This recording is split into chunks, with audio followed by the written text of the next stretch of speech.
This is Trend Following Radio, where great thinking comes alive. Nobel Prize winners, legendary traders, best-selling authors, and the pros that know what drive us irrational human beings. I am your host, MICHAEL COVEL. Not filtered, raw, honest. That's my passion.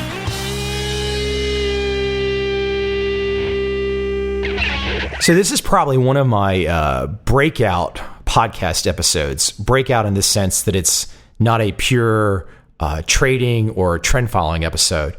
My guest coming up in a few moments here is Mike Aponte. Mike he's a professional blackjack player, and he was a team member, a leader of the famed MIT Blackjack Team. So Mike is a professional card counter. He's definitely not a gambler. He's an investor. We're going to talk about that. And for those, if you really want to look at more information on Mike, but he's featured in the book called Bringing Down the House by this guy named Ben Mesrich. It was a bestseller. And he is the character in there, Jason Fisher. And it was also made into a movie called 21. The only thing is of 21, though, is that 21 was an adaptation of the book. So it's more of a fictionalized portrait of the book. But in the book, Mike talks about this. The book was somewhat accurate. But anyways, I think it's a really interesting conversation. Now, if you're immediately hearing this intro and you're saying, I'm just interested in trading, I could care less about this blackjack player, that could possibly be one of the most boneheaded things to say. The synergies between blackjack, successfully playing blackjack, and trading are off the charts, all the way down to one of the key linchpins between the two, Ed Thorpe, and something called the Kelly criteria. So anyways, enjoy. It was a fun conversation in person, Laguna Beach, California, with one of the best views of the Pacific that I just want. I just want to be there. That's what I want. I want that view on one of those cliffs right there in Laguna Beach. So anyways, hope you enjoy it.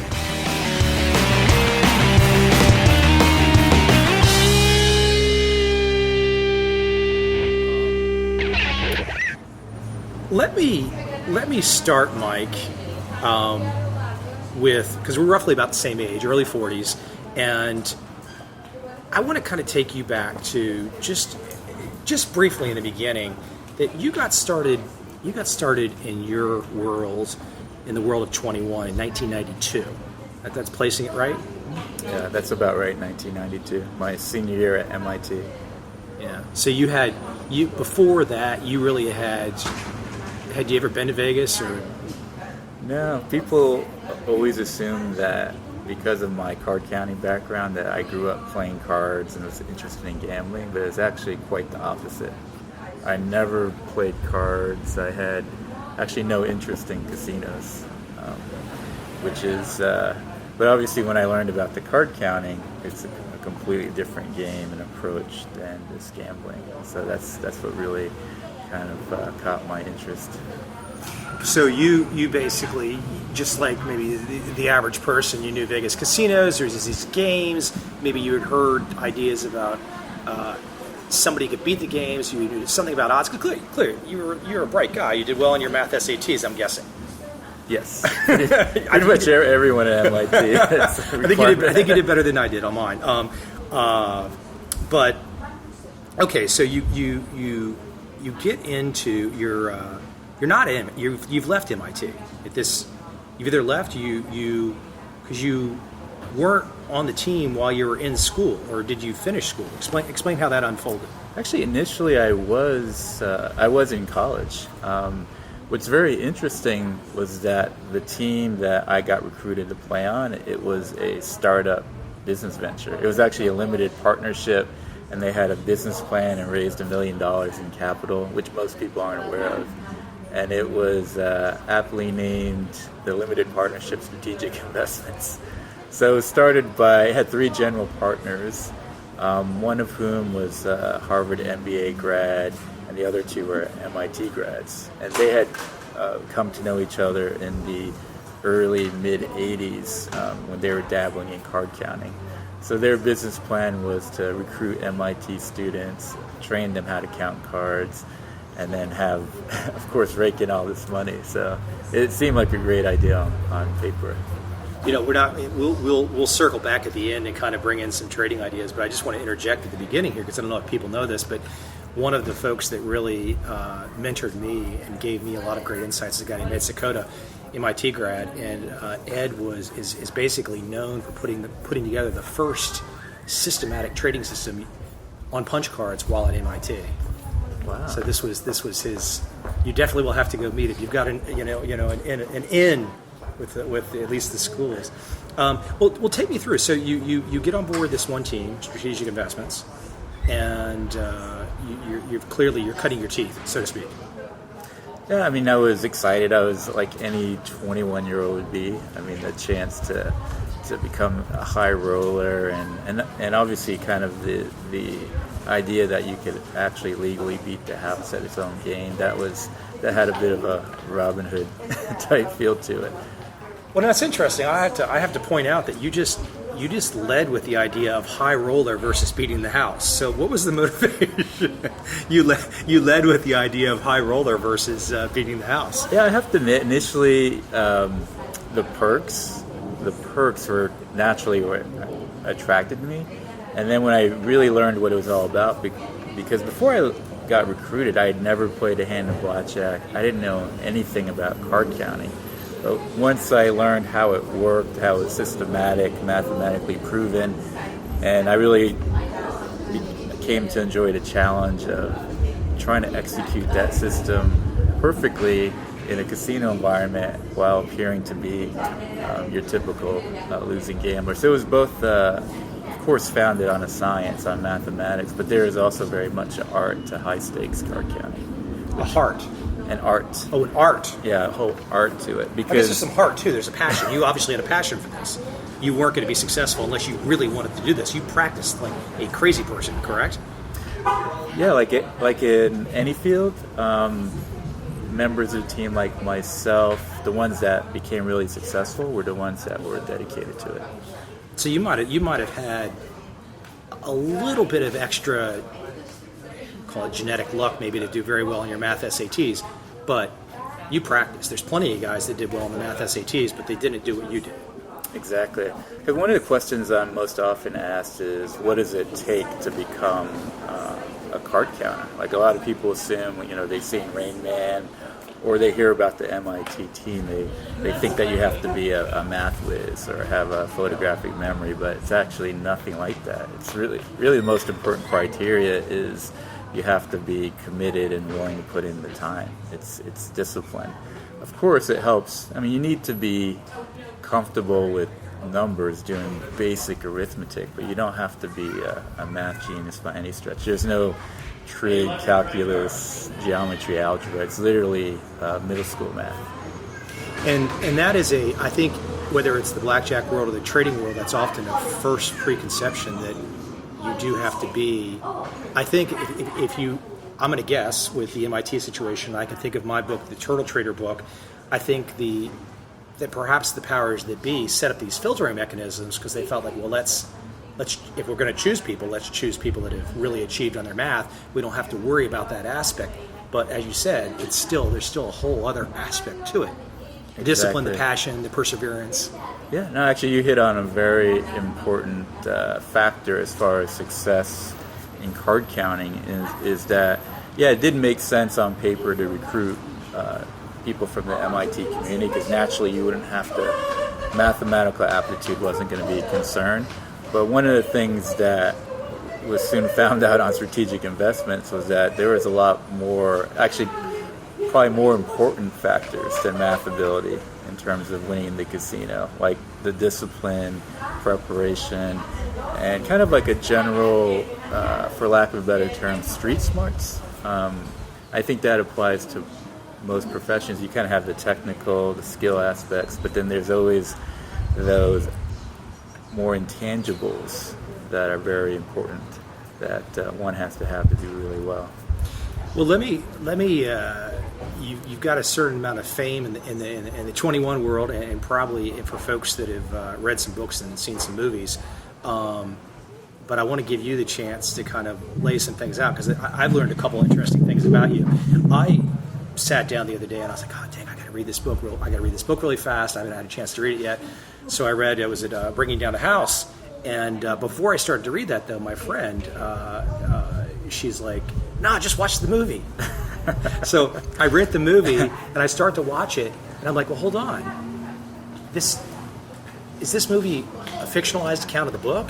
And then what part of the book is fictionalized?" So I quickly realized the movie was fictionalized. So it's like, I can't watch this. And then I started to read the book, and I'm like, okay, what percentage of this is fictionalized? And then when I started to look at your bio, I was like, okay, Mike, who, for those that have read the book, Mike is this character, Jason Fisher, in the book, or at least portrayed that way by the author, that you had not talked to the author until after the book was published. Exactly. So I'm like, okay. And then you were essentially the leader of the team, and I'm sitting here thinking, okay, let's don't do the tired old interview. Let's let you tell me a little bit about how things really went down, and perhaps maybe the best way to start is maybe if you just want to kind of hit on something that people maybe have read in the book that was just 100% not true. Well, what's interesting about the book is that I'm probably one of only a few people that I know exactly where the author, how he kind of pieced together and put together the book. I do have to say that the book overall captures a general timeline of what we accomplished. Things are kind of out of order because obviously he only talked to one person on the team, so he's taking that information, that second-hand information to a large degree. And of course, a big part of his goal was to make it very entertaining, and so interject some artistic liberties. But one of the questions I'm often asked is about this underground casino in Chinatown in Boston. Like, people ask me about that, and I've even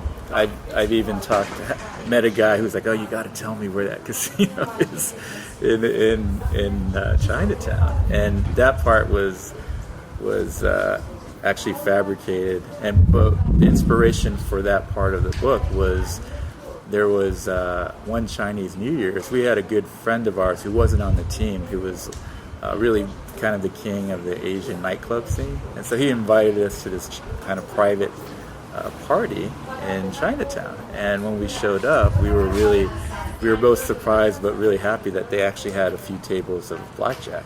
I mean, this was just more so for fun, and people were just betting $5. But of course, our nature kicked in, and we asked what the table limit. We have to win. Well, we asked the guy who's running the game, what's the table max? And he hadn't even thought about it, really. He's like $25, which is actually higher than, he's taking on more risk. And then we just kept thinking of other ways to get around it. We said, oh, well, can we back bet each other? Which means, if we all back bet each other, there's three of us, we essentially have raised table max to $75. And of course we said, oh, you have to have surrender and all the great rules. And then they were dealing out of 4 decks, which is actually even more favorable than 6 decks. And the big kicker was that they didn't have a cut card. They would deal down to the last card, which for a card counter is that just doesn't happen in actual casino play. So basically you get to utilize all that information to the end. But I mean, to make a long story short, it took us like about an hour and a half to break the house.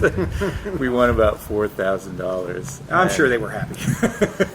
Yeah, we settled up at $2,000. We gave them 50%. I actually felt kind of bad, but yeah, just it was kind of like sharks in the water. We couldn't help ourselves. I do have to interject that in the book, Bringing Down the House, Mike is portrayed, and I'm sitting here in front of him, so he's a good shaped guy, he's a good sized guy and everything. But in the book, he's portrayed is almost a fire breathing NFL linebacker, apparently looking to get into a fight at all moments in time. And I could safely say that is not an accurate portrayal, unless there's some dynamic other gear that kicks into place when everything's on the line. I'm not sure. I mean, I do have to say back during my playing days, I did lift weights religiously, so the author kind of got that part right for that period. But yeah, I'm pretty I'm definitely a laid back type guy. I think the reason why he made me out to be kind of this tough bad guy is, one, being the leader of the team. I guess when it came time to crack the whip, that kind of fell on me by default, just because we were all good friends, and it was very much the opposite of like a corporation or your typical work environment. So when it did come time to, kind of like the fire, that was my responsibility. But I think mostly he did it for the entertainment value. So it's good to have. He needed to tell a story. Exactly. He needed a story. He needed characters.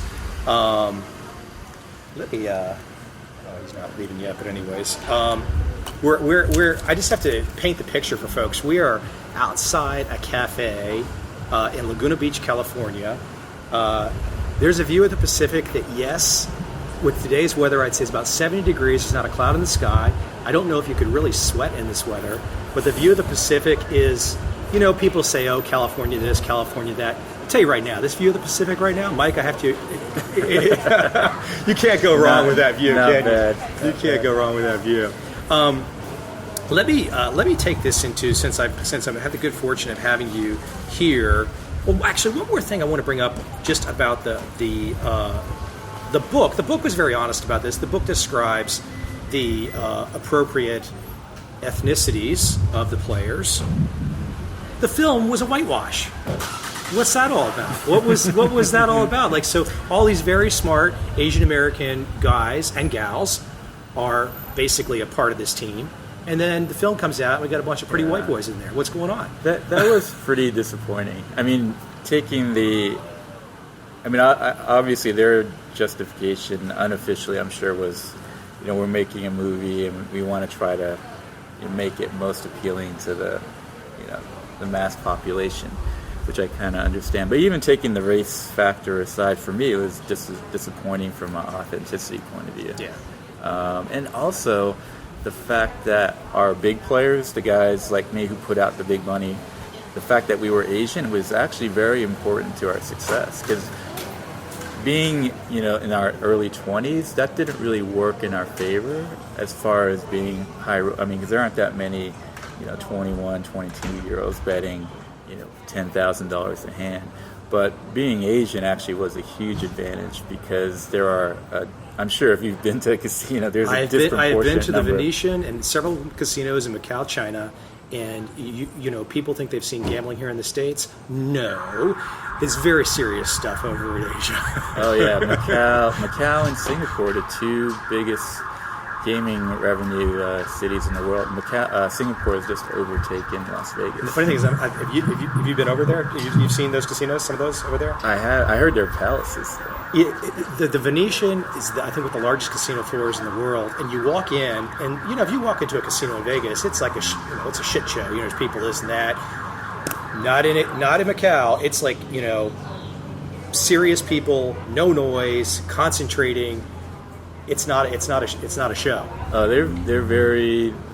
There are Asians who are very serious about gambling. As soon as they land in the city, they go straight to the airport and literally straight to the table. And some of them will be at the table 24, 48 straight hours, and they'll take their meals there, and they'll have a small, like a bed set up by the table. These are obviously the high rollers, and they'll take a quick nap there. They're hardcore. You almost wonder if it was, from a marketing perspective, if they were really short-sighted and not thinking about the global aspects of this story and film, and who are, let's face it, when it comes to, we're going to talk about the difference between gambling and investing in a second. When it comes to gambling, I think Asian gamblers are at the top of the heap, aren't they? Oh yeah, they're the most coveted casino marketing department. They have whole departments dedicated just to the Asian clientele. So for myself and the other Asian big players in the team, that's really what enabled us to play. Because the reality is, if you're a 21, 22-year-old Caucasian and you start betting huge money, that's kind of the stereotype of a card counter. And so we kind of used that profile.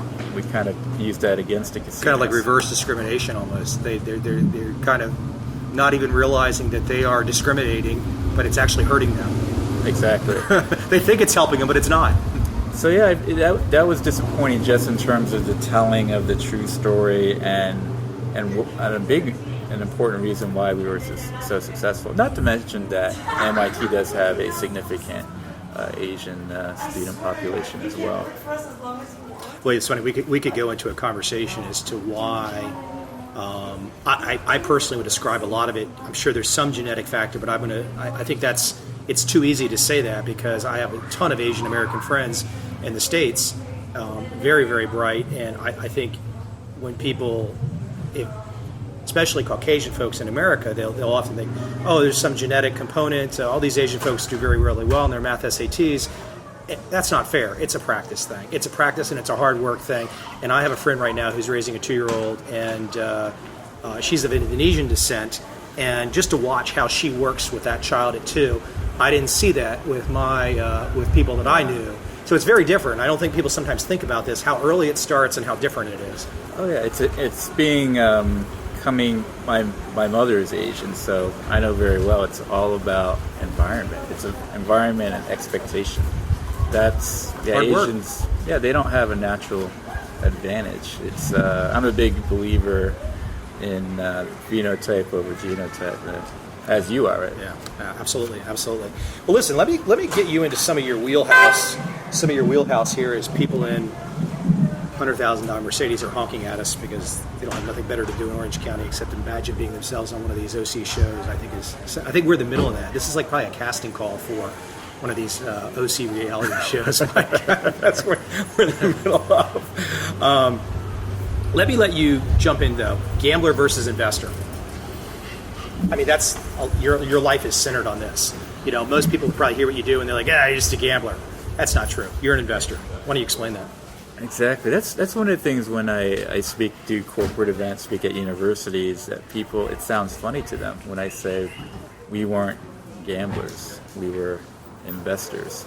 So I think very much, as in the stock market, which you know better than I, it's all about the mindset and your approach. That's really what differentiates a gambler from an investor. So when we played in the casinos, it was really interesting because we were on one end of the spectrum, probably like the top 0.1% of blackjack players, and then everyone else, they were on the other end of the spectrum. They were the gamblers. You know, they played based on superstitions. You know, everyone had the lucky feelings, the perception of hot streaks. You know, cold dealers, and largely misinformation. The way they would form their playing strategies was based on just short-term observation, what they'd hear from a friend, some advice they get to a dealer, and in a very short time, to them, that becomes, they come to believe or convince themselves that that's the best way to play.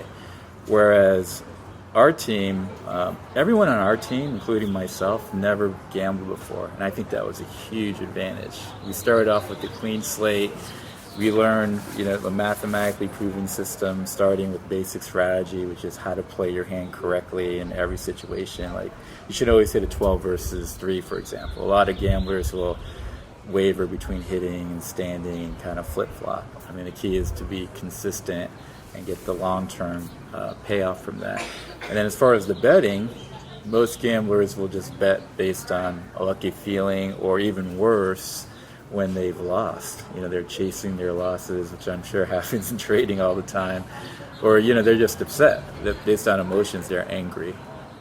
Whereas what we did, professional card counters, we bet bigger when we have a real advantage. We know with 100% certainty that we have an edge. Of course, that doesn't guarantee we're going to win that hand, but if we just repeat getting that betting volume, maximize that betting volume with an advantage, then that's when we're going to reap the profit. So basically, we just took the casino model and we reversed it, and we used that in our favor. So you talk a little bit about the psychology here, and like some of the notes that I've got. Gamblers, clearly, it's greed and fear. Same with traders. Bad traders and gamblers, not being investors, they're motivated by greed and fear. Do you ever recall, at any point in time, whether it was one of the biggest hands you had, one of the biggest wins, was there ever a feeling, were you successfully? Clearly, you were successful at it, but getting your mind to view the wins and losses on the same emotional keel. Were you obviously were pretty good at that? Yeah, well, I'm kind of naturally even-keeled person, and what makes, because blackjack, as you know, like trading, has huge big fluctuations. Even if you're a professional, even if you do have an advantage. You want to move out of the sun to yourself as well. Yeah. If you're frying. So, but yeah, when you put out, 3 hands of 10,000, and the dealer, pulls a 21 out of nowhere, that's still affects you. Yeah, you're not happy about it, but you've got the longer term game you're playing in your mind is still there. So you kind of quickly say, okay, that fully could have happened and it did happen, but now I have to move on. Exactly. That's what you can always fall back on, that we have the skill level to apply the system, which gives us an advantage, which will pay off in the long run. So short term, there's definitely little highs and lows, because if you put out big money, no matter how long I play it, it's always exciting. And I don't put it. Of course, I wouldn't put out the big bets to create that excitement, but it's exciting in the sense that, wow, this is what I've been waiting for. This is what I've been working for. This is why I've been patient, and now it's time to capitalize on that. But it is always nice to, if you do happen to have a losing streak, which you'll have. We had personally the most money I lost on a trip was $60,000, and I wasn't happy about it. But it wasn't, that's just part of the whole probability distribution. You're just going to have fluctuations like that. But on the flip side, the most money I ever won on one trip was over $200,000. So your wins tend to be bigger than your losses, which from what I understand, is very similar with Absolutely. the successful traders. Yeah, it's funny. Just for some perspective, I'll give you some more information on this too. But there's one trader I have in mind who has a track record dating back to 1974. After fees, his track record annual basis is about 19%, back to 74. And during that stretch since 74, I don't know how many drawdowns he's had from peak to valley that have been over 50%, 5, 6, 7. So think about that. That's a heck of a road to travel, but the fortune he's made is off the charts. And I think and you might want to speak to this as well too, is the aspect of volatility. Volatility is not necessarily your friend, and volatility is not necessarily risk. Yeah, as far as blackjack, professional gambling, volatility is definitely not your friend, because relative to the casinos have an infinite bankroll, and even if you are a good card counter and you do have an advantage when you play, if you're not practicing proper money management, then you're essentially almost playing with the lost goal. You hit that one bet swing and you're tapped out. Well, you bring it up, so we'll just go right into it. When you talk about money management, a lot of people have seen my writings and they know talking about money management. And most good money management has its, whether it's trading or blackjack, has its roots in the same formula. And I'm going to let you be teacher for a second and let you explain it from a blackjack perspective. And people can go look it up. But the Kelly formula is where good blackjack strategy is derived from. It's from where good betting strategy in trading is derived from. And I don't think you can find any good trader in either one of those spheres that in some way or another is not applying this formula, whether they've augmented it but it's the foundation. Why don't you speak to that? Yeah, it's betting. Our whole money management philosophy and approach was based on the Kelly criterion. And it's very simple but powerful. So the Kelly criterion, in order to maximize, if you want to maximize your long-term gain, then you would bet a percentage of your capital or bankroll that's equal to your advantage at that point in time. Now, doing that will maximize your expected value, your expected win, but it's also going to create some pretty huge swings. So what we did, and all successful card counters and traders do as well, is we wouldn't bet our full advantage, we'd bet a fraction of that. So for example, if you had no concern about risk, then you would play a full Kelly criterion, a Kelly criterion of 1. We played a Kelly criterion of 0.4. So that way, it was it's going to be a bit of a trade-off where, your expected win is going to go down because you're not betting as much, but the volatility goes down as well, so you can ensure that you're going to get yourself to the long run. So for example, if you bet a full Kelly, there's over 50% chance that you're going to lose more than half your bankroll at some point, and that's a lot. It takes a constitution to hang on, a certain constitution of the stomach to hang on to that kind of a drawdown and that kind of variability. Exactly. Gaining an edge that's the first step. That's very important, but it doesn't do you any good if you can't get to the long run.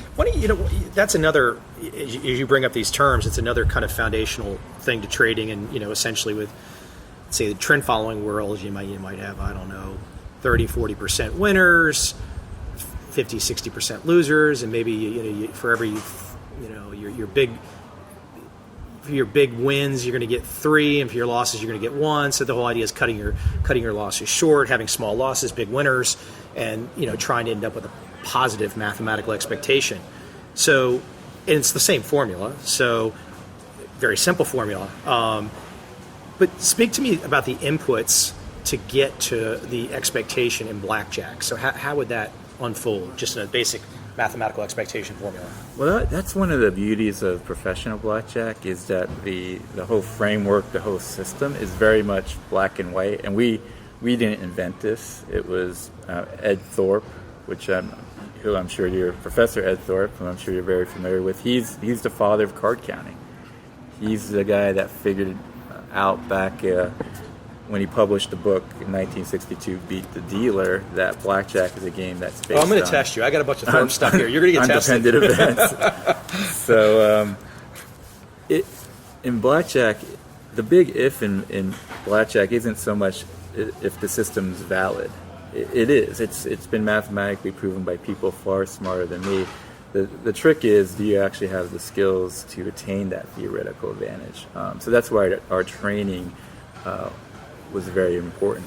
But as far as card counting, it's very straightforward. So when the count reaches certain levels, you're just going to bet incrementally a number of betting units. It was great. So it was great. I had that's why trading is, I think, tougher. There's a lot of similarities, but trading is tougher because it's harder to gauge in trading exactly what your advantage is. Whereas in blackjack, you can't rely on the mean reversion completely in trading. You just can't.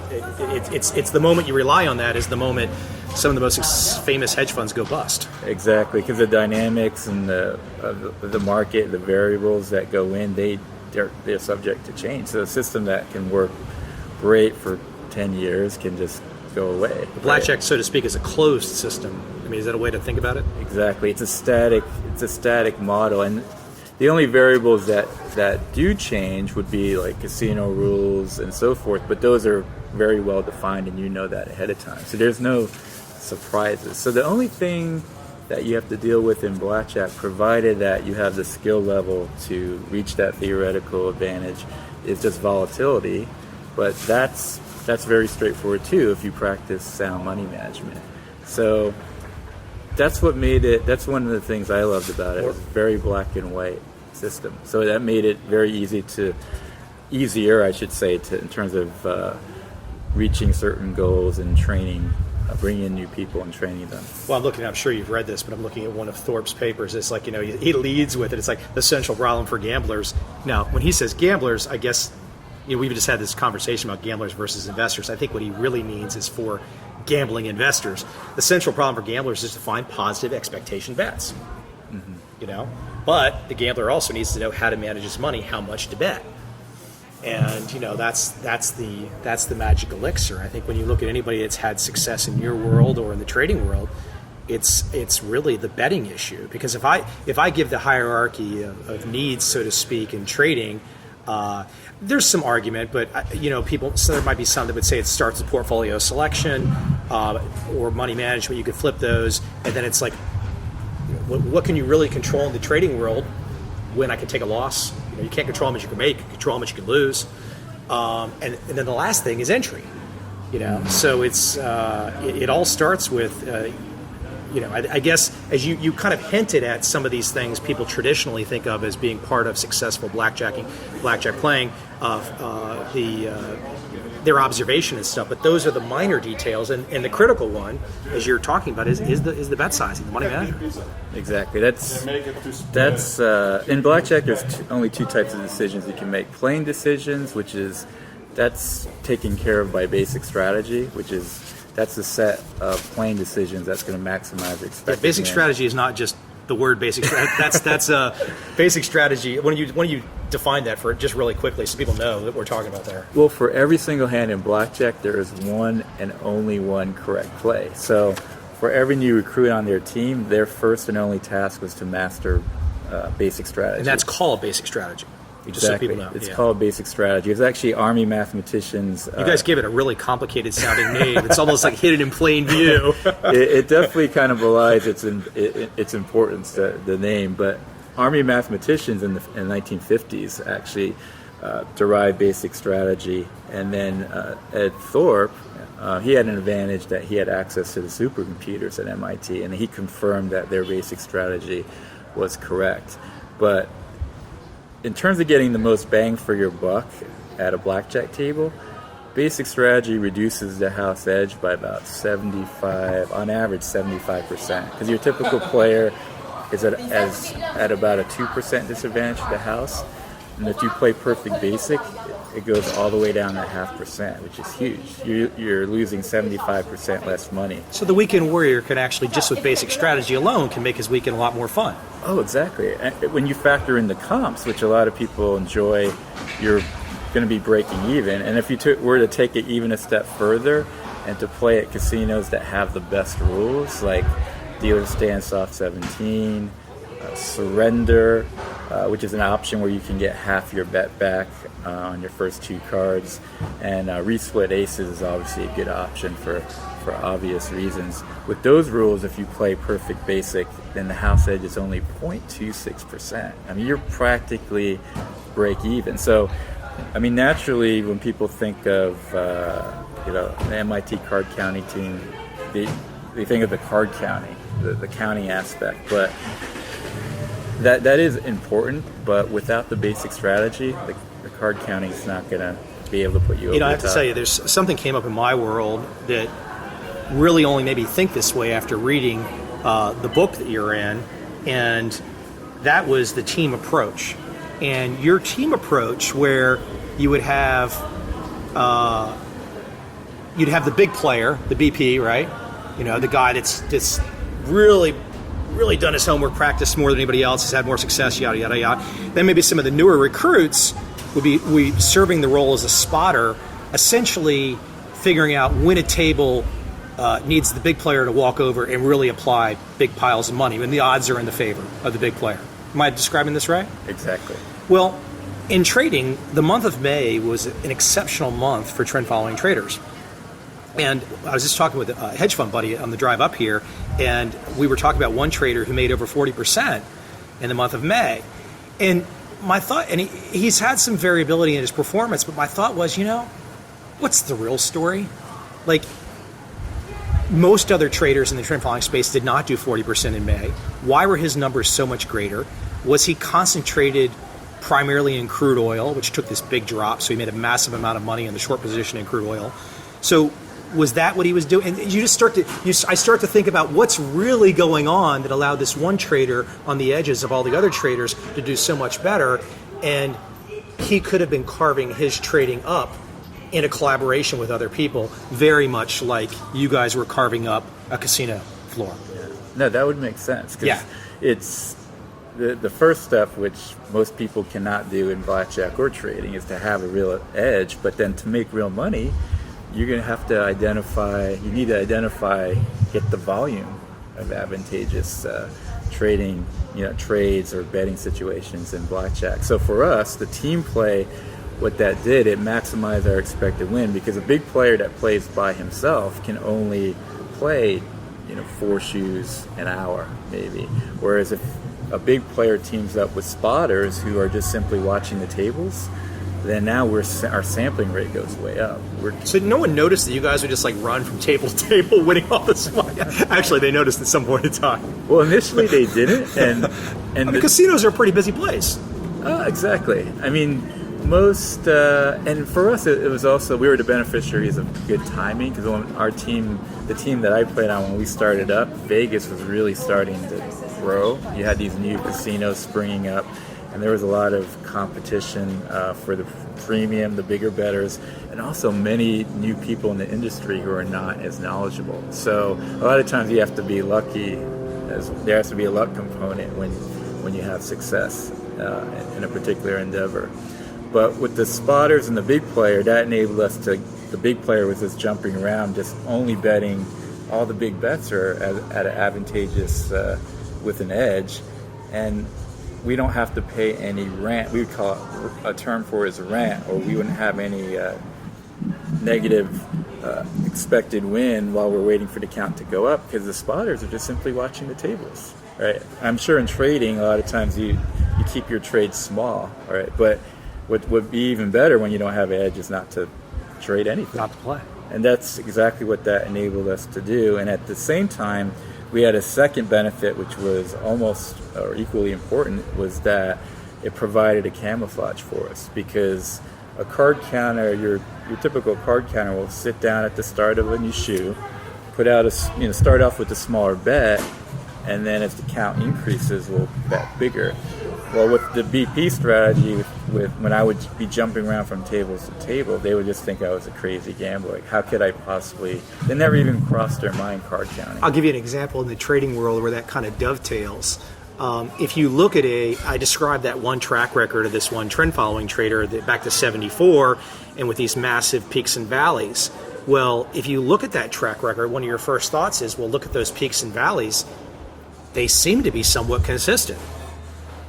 Well, yes, they are, and I'm sure he knows it, and other people know it. And so one of the things that happens with the trend-following trader, if you know he will put in these 50% drawdowns every 3 or 4 or 5 years, well, it can make more sense to allocate more capital to him in the middle of a drawdown.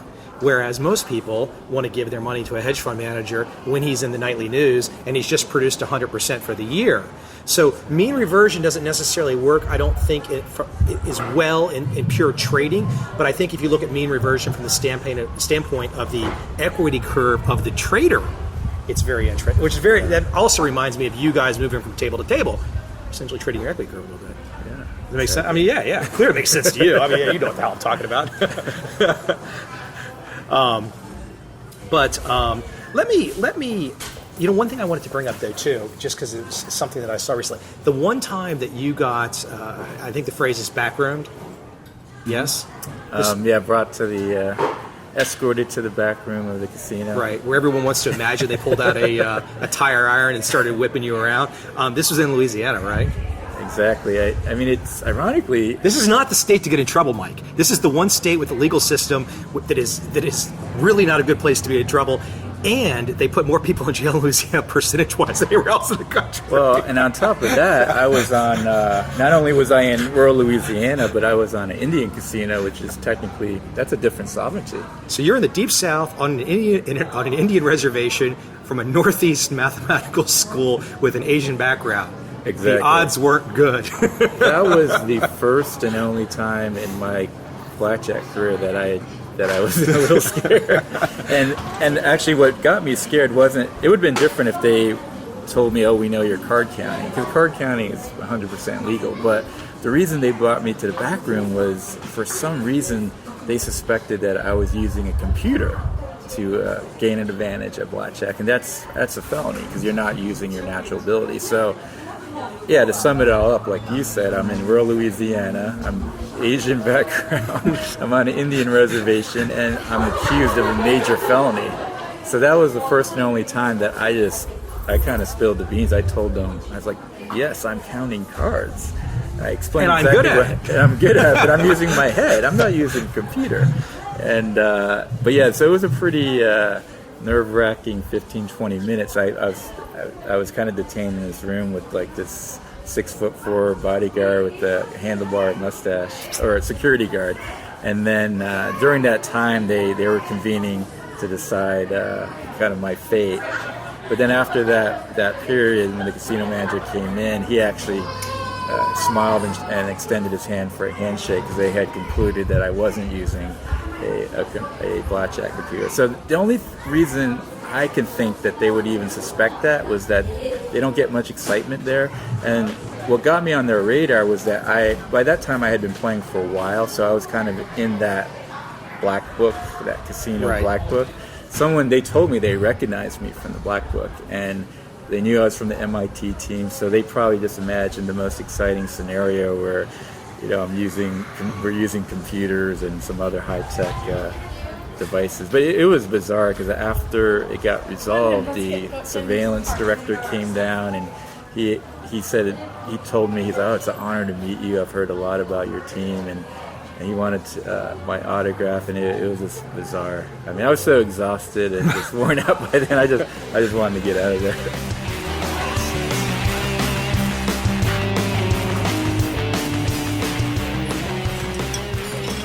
Let me ask you though, what are some of the things that when you've done a ton of interviews, you talk to people about your background and stuff. What are some of the things though that when it comes to success, and maybe we've already talked about it, I'll let you reiterate, but what are some of the things when it comes to success in blackjack that people don't think about, or they don't ask you about, or they gloss over? They don't understand how much that part is critical. We've talked about the money management, psychology, but are there issues that come to mind off the top of your head when I ask that kind of a question? Well, as far as card counting, I think a common mistake is that, because it's not rocket science. You can explain, I can explain to somebody in 5 minutes how all the principles behind professional blackjack. Like, I've never had. So you really don't attribute this to the fact that you studied like a crazy person as a youngster, you're valedictorian at your high school. You really don't attribute it to that. You attribute it more to the fact that, like, yes, I had these achievements academically, but you don't necessarily correlate the blackjack success with those academic achievements. No, not at all. I mean, it certainly is a plus that that I enjoy math. But we had people on the team who were great at math. Thank you. Even better at math than I am, who just didn't make the cut. It had nothing to do with mathematical ability, but just had to do with kind of having the nerve and kind of those intangibles. Because some people, we had some recruits on the team, they would just get nervous. They would get nervous putting out the big money, which I'm sure that's a big factor in trading too. Like, at some point, you have your system, you have an edge, but you're gonna have to trade and put money at risk. And I found that dumbfounding, because that was just counter to, if you have an advantage, I mean, what is there? There should be there is no decision to make. You put the money out. Well, it's funny too when you talk about the size of the money affecting people. But you used units too, didn't you? So, like in the trading world, you're not necessarily, if you divide things into units, in the trading world, you're not necessarily thinking about the value of the units. Same process in blackjack, right? Exactly. We would raise our wagers in increments of our betting unit, which was a fraction of our overall bankroll. And so I kind of had an expression in that when you've really truly mastered card counting, when you play, you're not really making any decisions. The cards make all decisions for you. And I'm sure that's probably... Thank you. I'm sure that's similar in trading too, that once you have the indicators, there's no, all the emotions taken out of it.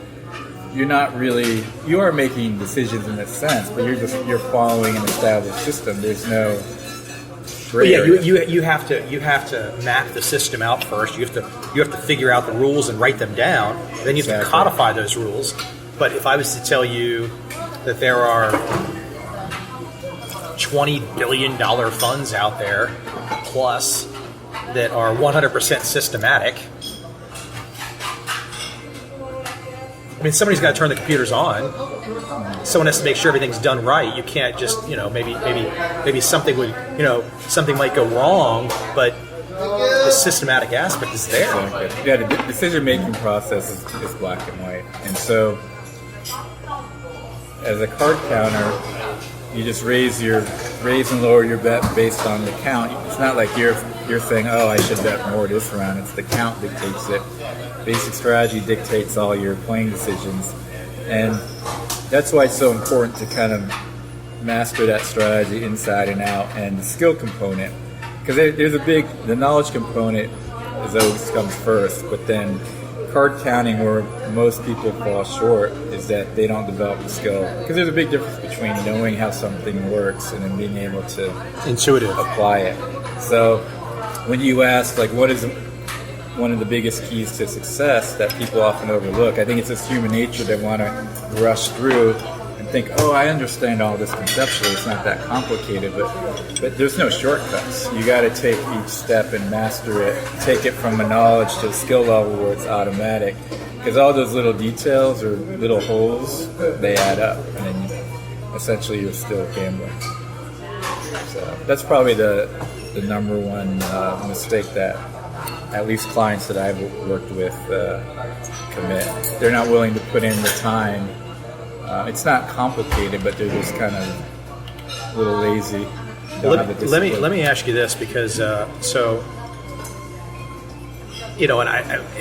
my reference is some of the things that I've seen about you online, which I know are accurate because there were interviews with you and some of the information from the book. But clearly, once you get past basic strategy and proper bet sizing, having teams enabled a whole different aspect of things. And clearly, the book details some of the strategies by the teams and generally how you did things. Can this still be done today in similar fashion, or it can be done, but you're just not going to tell me all the things that you've figured out since that still work, because then that would defeat the whole purpose. Oh, it can definitely be done. I mean, there are actually teams out there now, I know for a fact. I think, as in any field, you know for a fact. I know for a fact. Well, I'm plugged into it. Mike is plugged in and knows for a fact there's other teams out there. Interesting. I have a feeling he's not going to give any more details, but interesting. And the casinos are aware that they're out there too. I mean, it's not a big industry secret. Now, as in any field, you're going to have to make kind of the core strategy stays the same, but how you apply it, you're going to have to modify that. Because doing exactly what we did on that scale, it'd be tough to do that, get away with it, because the casinos got burned by that. So the card counting is the same, you just have to apply it a little bit differently as far as the team aspect in order to get the longevity in. Excuse my crunching, that's sushi.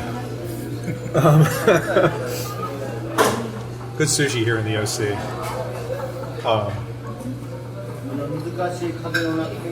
Let me completely unrelated as we chow on sushi. What do you think? What is something, as someone who's spent a lot of time in Vegas, and we were talking off the record, and we don't necessarily have to talk about what we were talking about off the record, but how would you describe Vegas to people? How, in a nutshell, having spent as much time as you've spent there, how would you describe Vegas? What is Vegas to you? How do you think about it? You can be perfectly honest, even if it's what we said before. Vegas, to me, naturally is going to be, I view it through a different lens than most people. Given that when I would go to Vegas, it was for business, and I've been there, a couple hundred times at least. But I mean, now that I've kind of had the benefit of time and I got forced into retirement, I can't play. In Vegas, it's a very fascinating place because it's kind of it's a mirage in a sense. Mike is hedging his bets. Doesn't like this question. Well, it does present that. I think a big part of it's allure besides it's become dodge, weave, dodge, weave.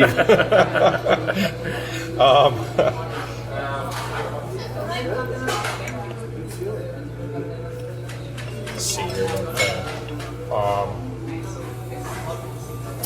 I'll let you get specific on it also, but how would you, in precise kinds of terms, almost in bullet form if you're going to do it, describe the psychology of the really good players? I know we talked a little bit about this before, but how would you describe the psychology of the really good players?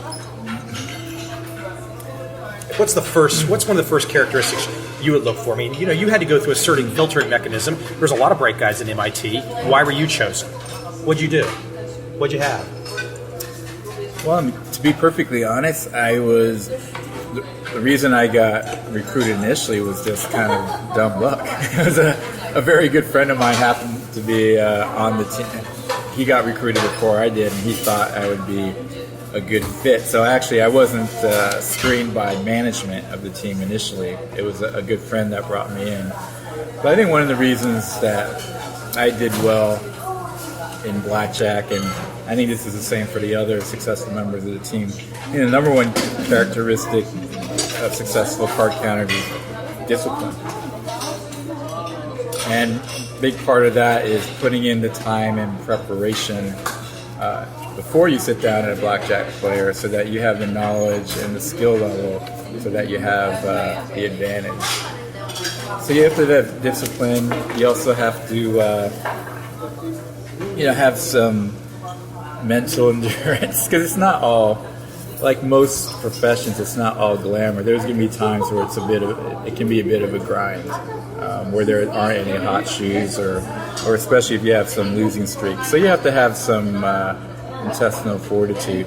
But I think playing on a team made that much easier, because it would have been I think a much different experience if I had tried to become a professional card counter solely on my own, where you have to weather those ups and downs by yourself, versus being part of a team where you have a bankroll and just the advantages of kind of camaraderie and sharing that common experience. I asked some of the folks on my Facebook thing, I had not told them who I was talking with today, but I asked them if they had any questions. I mentioned MIT Blackjack Team member, and if they had any questions. And we've talked through some of them that folks ask good questions. They want to talk about the Kelly criteria, stuff like that. One guy asked this one question. My first thought was originally it was kind of odd, and you could pass on it right away if you want. What did blackjack teach you about love? Is your reaction the same as mine? About love? Have you been asked that question before? No, that's a first-time question for me. I guess, I don't know if it taught me anything about love per se. I guess a better word, the phrase, maybe, I don't know if he was going for this, so I guess passion. It definitely taught me a lot about passion, because blackjack's what I'm really passionate about. But love in the romantic sense. I wasn't sure, because I didn't want to discount it immediately. I wasn't sure if he was going more the passion side or the romantic side. And I was thinking the romantic side, well, maybe Mike could have been sitting next to somebody, but I wasn't sure where he was going. But, sitting next, he met his wife sitting next to me at the table. I don't know what he was going with that, the love side. But, well, speak to that for a second. Speak about passion. Because you are today, right now, you're an entrepreneur. You're an entrepreneur, and you were an entrepreneur, even though you were on a team. At some point in time when you broke away, you were running your own team. You've been an entrepreneur for a long time. So what is it about that aspect of it do you think correlates well with being a success in what you've done, the entrepreneurial aspect? Well, what's interesting, back when up through high school, when I was clearly on the academic track and I got good grades and was doing well in school, I I just had this, I knew that I wouldn't have a conventional job. I had no idea what my career path would be. So I think I just naturally, my personality is such as I like to, I know it's an overused term, think out of the box, do something a little bit off the beaten path. And that's why when this card counting opportunity came across, I just jumped all over it. For me, I knew that I was a natural fit. Whereas, for some people that we recruited, it was a little bit of a conflict with their belief system and what they're supposed to do, the quote unquote right thing. And maybe they couldn't just view it as a game with the right rules. They had to bring in other biases. Well, it was more so that is this a legitimate. It wasn't so much of whether or not it was profitable, because they were smart enough to know that it was, but they didn't look into the legalities themselves. Oh, not legitimate in the sense of the legalities, because legitimate in respect by society. Respect by society, especially we had a few team members like they didn't tell their parents about it because they didn't know what they would think, or they thought their parents might. Well, yes, if you spend your whole first 17 years getting the kinds of grades to get into MIT, the expectations are going to not necessarily be for your kid to come home and say, I'm counting cards. Is that? Yeah, that was a big part of it, and for me, that was never even a thought, because one, I think I naturally was suited for this type of unorthodox opportunity. For me, it was clear cut. It's like, wow, this is cool. This is fun. I can apply math. I can do it in a very unique way. There's a whole art and deception side to it in a legal sense, as far as fooling the casinos. To me, it was a no-brainer. I also was fortunate in that my parents are very open-minded, and when I first told them about it... Your dad was military. Yeah, my dad was Army, so I was a military Generally brat. don't think of that as being open-minded. You think of that as very rigid. Yeah, that you would think that, but my parents were great. They always very open-minded, and that's not to say that when I first told them about it, they didn't have some concerns, because they, like me, they weren't gamblers at all. I'd never set foot in a casino, knew nothing about card counting, but when I explained it to them, and then later on, it just so happened that they went to Puerto Rico we're going into Puerto Rico on vacation at the same time I was in San Juan on a team trip, and I actually got them the casino to comp them a room, and they got to meet members of our team. They sensed right away that this was a serious business for us, that we weren't just out.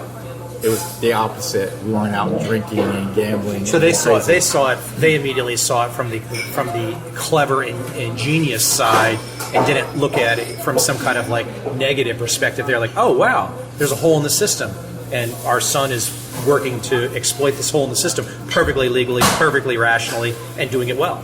Exactly. I think the initial concern was they just didn't know anything about it, of card counting, like most people. But once they saw it for what it really is, they actually, beyond accepting it, they did have appreciation for kind of the cleverness, as you said, of it. Well, let me ask you, so if you don't have a buddy who's on the MIT Blackjack card counting team, or one of the teams back in the day, what are you doing today? What do you think you would have found some other entrepreneurial pursuit, or would you have gone to the steady Eddie corporate job that would have been expected of somebody with your academic chops? I've often wondered about that. I have no idea. It's funny how path in life works. You just never know where it's going to take you. I mean, I would like to think I would have done something kind of beyond the mainstream 9 to 5. Not that there's nothing wrong with that at all. Because if I had taken that route, I don't know if I could have stayed on that road and been happy, which I think happens to a lot of people, actually. Well, there's kind of a contradiction there. So the 9 to 5 route, there's nothing wrong with it, but I don't know if I could have stayed on it and been happy. Kind of cross currents there. Oh, I mean, it's not. You're not being critical of anybody. It's not the thing for me. I see nothing, wrong with it. Different strokes for different folks. Right. everyone's in a different place in life, different personality, situation, so forth. So, but yeah, when I say, it's not right for me, but I would never take issue with anyone who's supporting themselves and their family. Yeah, most people are in that situation. I think most people, I think that's why they'll enjoy the conversation like this. Is I think people enjoy the possibility of breaking out, the possibility of not being working for the man. They enjoy that possibility, and so I think if people can learn, maybe somebody. There's always a chance, no matter what your age, to try something different, to do something different. It might not be what I'm doing, it might not be what you're doing, but this is ultimately a conversation of two entrepreneurs who kind of have taken the opportunities that were presented to us and have done something with it. And at the end of the day, it's all you can really do. Yeah, and that is one of the most valuable lessons I've learned is, just taking chances. Obviously, you want to take smart, calculated risks, and you want to have a plan of action, but it's so easy, and I'm guilty of this myself in many respects, where you kind of just follow, it's easy to get brainwashed into what you're supposed to do, either through, expectations of family or society, but, you'd be surprised by what you can accomplish, and, just take a little bit of, entrepreneurial courage, so to speak, and it can pay huge dividends. And even if you don't become a multi-millionaire, there's other huge benefits of being your own boss and doing what you really enjoy. Yeah, absolutely. Let me ask, just for the folks out there that are because we've covered a lot of different territory. We've gone from psych to a little math, up and down, personal experiences. For the hardcore trader guys out there, the hardcore blackjack guys out there, clearly you can be reached, and the easy place to reach Mike is his website. So Mike Aponte, MICHAELCOVEL.com, easy to find. But where would you, if you were pointing to people, and I know we've talked about some of Ed Thorpe's work, but if you were pointing people to some good foundational discussions on Kelly, or some of the beyond even basic strategies, some of the math, where would you point them to? Now, obviously, Mike does work with clients, and I'm definitely saying to go check out his site. You might end up wanting to work with Mike, but where would you recommend, Mike, for people to dig in and get some basic information on this subject? On blackjack and Thorpe and gaming, and a lot of the things that are near and dear to you in your world. Where would you recommend? I know you've got a blog at your site, so they can jump in and grab a lot of stuff from there, a lot of insights there. And where else would you?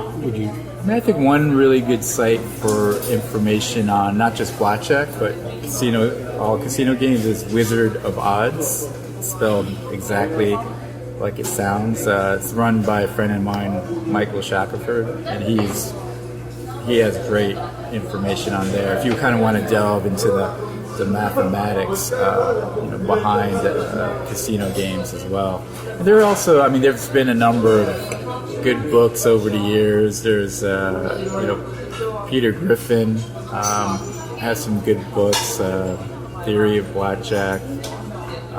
So those Beat the Dealer, the old classic. Of course, Thorpe is. How could I forget what started it all? Beat the Dealer.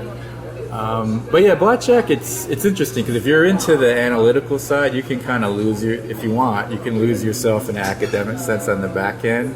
But you don't have to be a mathematician or understand standard deviation to apply it. It's like driving a car. You don't have to know how the transmission works and the electrical system to drive it. You just have to be a good driver, right? Same thing with card counting. It's people much smarter than me figured it all out and simplified it in a way that you can apply it and get the benefits. So. I just remembered, and people are going to probably kick my butt for forgetting this, but in my film, I know you haven't had a chance to see it yet, but I interview a lot of poker players. Because even more so where we've talked about the connection between the quote turtle traders and some of them being part of blackjack teams late 70s, early 80s. A lot of the top traders would bring up poker. And so some of the guys that I've interviewed in the film, some of the poker players in there, I'm sure you're going to be familiar with Jesus and yeah, and there's a bunch of other guys in there. But let me talk to you about real quick as we kind of sum up the house advantage in games of chance and where one should be playing. I mean, as far as I know, blackjack is it. If you can, otherwise, blackjack and poker. Where else do you have a chance to do well? And poker is not as obviously not as controlled a game as blackjack. So why don't you speak to that and just lay out once and for all from your perspective games of chance, odds, and where you have a shot. And for the people out there that want to say, oh no, I can do something with craps, or oh no, I can do something with roulette. Why don't you just? I've got you here. You know. Yeah. Well, when it comes to casino games, they're broken down in two very important groups. One are games that are based on independent events, which are most casino games like craps and roulette. And so games that are based on independent events, there's no chance that you can win over the long run because the odds are permanently fixed in the house's edge. And for example, in roulette, it makes no difference where the ball has landed before. It gives you no insight as to where it will land next. It's a brand new ball game. Now, Mike, explain to me. Mike has a little bit of mathematical expertise in this. He was very clear on his wording. So he said no chance. Exactly. Craps roulette, no chance in the long run. I mean, what sucks gamblers in is that in the short term you have a chance. And so that creates the illusion that you can come out on top over the long run. But the longer you play, the more certain you can be that casino is going to end up with all of your money. It's the law of large numbers in effect. So, craps, baccarat, roulette, those are all independent-based games in which there's absolutely no skill because no matter what decision you make, whether you bet on pass, don't pass, black or red in roulette, the house always has the edge. Now, on the other hand, there are two games in which it is possible to win because they're based on dependent events, which means that as the cards come out, they give you real information about the cards that remain. And so these games, there's a huge skill component. And the two games where it's possible to win are blackjack and poker. Now, addressing poker first, poker is different from blackjack in the sense that you're actually not competing against the house. You are competing the house in that the house takes its rake. But when you win money, you're really beating the other players. So you have two opponents in a sense, the players and the house that takes its commission. So in poker, the house doesn't care who wins because they're just taking their commission. Now poker, it's trickier. It's a different animal than blackjack in that you're competing against the most dangerous game, humans, which they're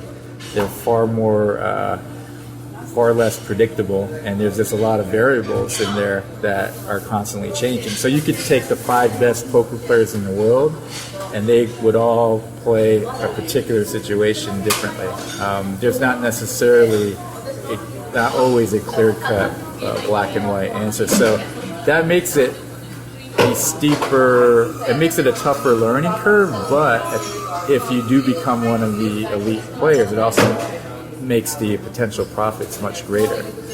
Blackjack, on the other hand, it's very systematic, black and white. So if someone to ask me between poker and blackjack, in which game can I, in the shortest time, gain an advantage and make money, it'd be blackjack. Because blackjack, you could learn at home, you could practice in a vacuum, and go to casino and have an advantage. That's essentially what our team did. We would practice. We'd meet twice in a week in an MIT classroom and practice. We had our whole training system. People would practice on their own. And we made our training system such that once we passed, we knew that as soon as we set foot in the casino, we had the edge. So it's very black and white because if you think about it, in blackjack, you're competing against the dealer who plays like an absolute robot. So that's something you can use to your advantage. If you know exactly how your opponent is going to play every time, well, if you take advantage of that through proper basic strategy, proper bet sizing, then that's what's going to enable you to come out ahead. So in my film, I had a chance to interview a young guy named Paul Wasika, and Paul came in second in one of the World Series of Pokers. I think it was after this guy came in second to this guy Jamie out of LA. I can't remember his last name. And Paul, even at second, I can't remember, this is probably like the 07 or 06 World Series, and he won like $6 or $7 million coming in second. There's got to be a side of you where you say, man, why didn't Blackjack get this sexiness to where I could pony up to these massive tournaments and, you know, and come in second and pull in a quick $6 million? Yeah, I certainly have had those thoughts, but it all ties back to the fact that in Blackjack you're competing against the house. So it's not as sexy. They aren't quite as... they don't get quite as excited about the best blackjack players as they do the best poker players. So. That's interesting. Well, I think we're going to wrap up and grab a little more food here and close out. But appreciate Mike being on today, and maybe we'll get some additional conversations in the future. And appreciate it, Mike. Yeah, appreciate it. Thank you for having me. Absolutely, it's been great.